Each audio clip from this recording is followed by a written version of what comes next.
لا قطن ولا كتان، الاهلي في اليابان. لا قطن ولا كتان، الاهلي في اليابان. الاهلي في كل حته عمال يجيب اجوان، زي ما راح افريقيا برضه راح اليابان. طبعا عماد متعب مرتده تصويب وجول. الاهلي بطل افريقيا للمره الثانيه على التوالي في 2006، وكده بيشارك في كاس العالم تاني، والمره دي بيسافر على اليابان عشان يصلح اللي حصل في البطوله اللي فاتت. وشكله كده ناوي على بطوله كبيره، وعايز يحقق مركز احسن من المركز السادس اللي حققه في السنه اللي قبلها. بيبدأ الأهلي البطولة بماتش قدام أوكلاند سيتي النيوزيلندي، والحقيقة ولا كأن الأهلي كان بيلعب الترسانة في الدوري. ما شفناش الرهبة والخوف واللخبطة اللي حصلت السنة اللي فاتت.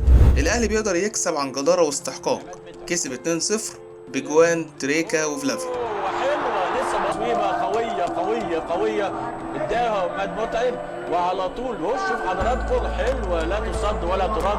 فلافيو يحط الهدف خليل الغدي الحكم ويحطها الثالثة تبدأ الثالثة تبدأ.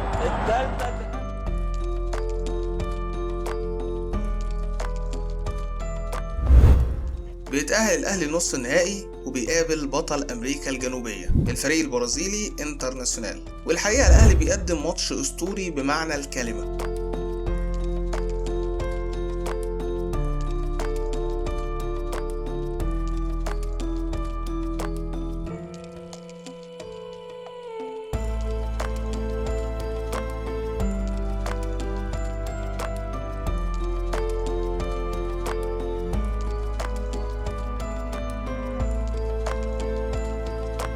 ورغم انه اتأخر بالنتيجة في الأول، لكن قدر برضه يتعادل، وكان خطر جدا على الفريق البرازيلي. البرازيلي طارق الصعيد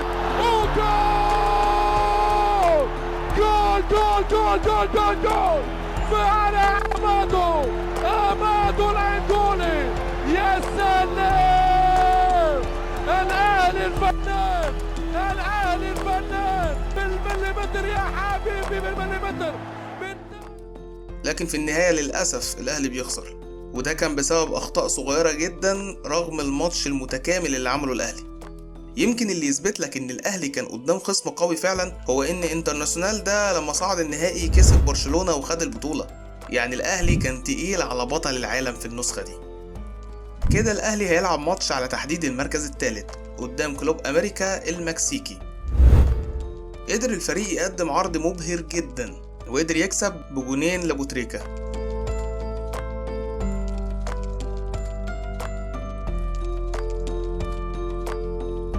مركز كورة ممتازة وجول جول جول جول جول. هدف من الراية الفرعون الكبير، اي خوفه واي خفرع واي منقرع. يا بوتريكا، يا بوتريكا صعبة جدا، خطيرة ودخل الراس وهذا بتعادل.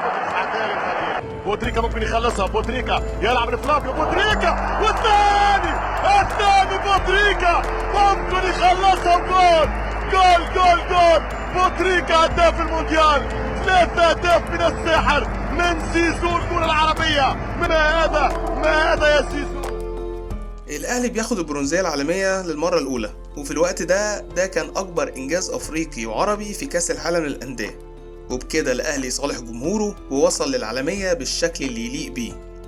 بس دي مش آخر الحكاية، والأهلي طالما عرف طريق العالمية فهيجي تاني ويحقق إنجازات أكتر.